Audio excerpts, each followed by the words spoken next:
আসসালামু আলাইকুম। আমি আছি আপনাদের সাথে সোহরা হোসেন শিফাত।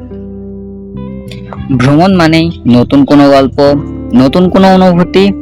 আর আজকের জার্নিটা আমার জন্য একটু বেশি স্পেশাল, কারণ আজ আমি যাচ্ছি সরাসরি সান্তাহার থেকে নীলফামারী, আমার খালামণির বাসায়। অবশেষে চলে আসলাম সান্তাহার জংশনে।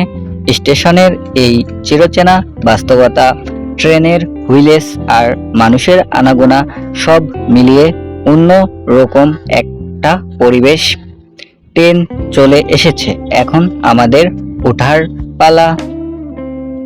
ট্রেন যখন হুইলেস দিয়ে স্টেশন ছাড়লো, মনের ভিতর এক অন্যরকম উত্তেজনা কাজ করছিল। জানালার বাহিরে দিয়ে ছুটে চলা এই চেনা অচেনা সবুজ প্রকৃতি দেখে মুহূর্তেই সব ক্লান্তি দূর হয়ে যায়। ট্রেনের জার্নিতে এই জানালার পাশে বা দরজায় দাঁড়িয়ে বাহিরের ঠান্ডা বাতাস গায়ে মাখা এই ফিলটা কোনো তুলনা হয় না।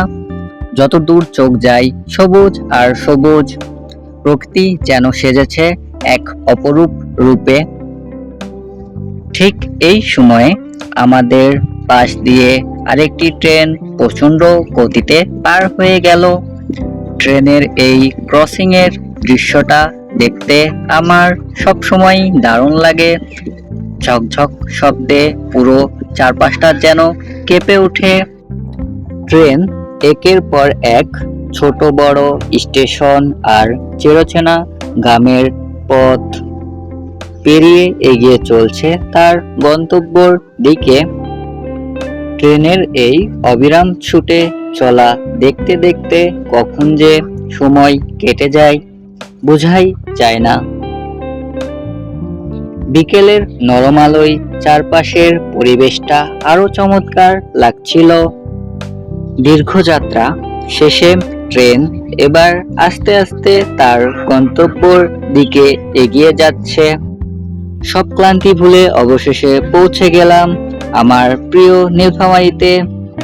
অনেকদিন পর খালামণির বাসায় যাওয়ার আনন্দটা সম্পূর্ণ আলাদা। আপনাদের কার কার ট্রেনে চড়ে খালামণির বাসায় যাওয়ার চমৎকার সব স্মৃতি আছে কমেন্ট করে জানাতে ভুলবেন না কিন্তু। আজকের মতো এখানেই বিদায়। আল্লাহ হাফেজ। এতক্ষণ আমি ছিলাম আপনাদের সাথে সোহরা হোসেন শিফাত।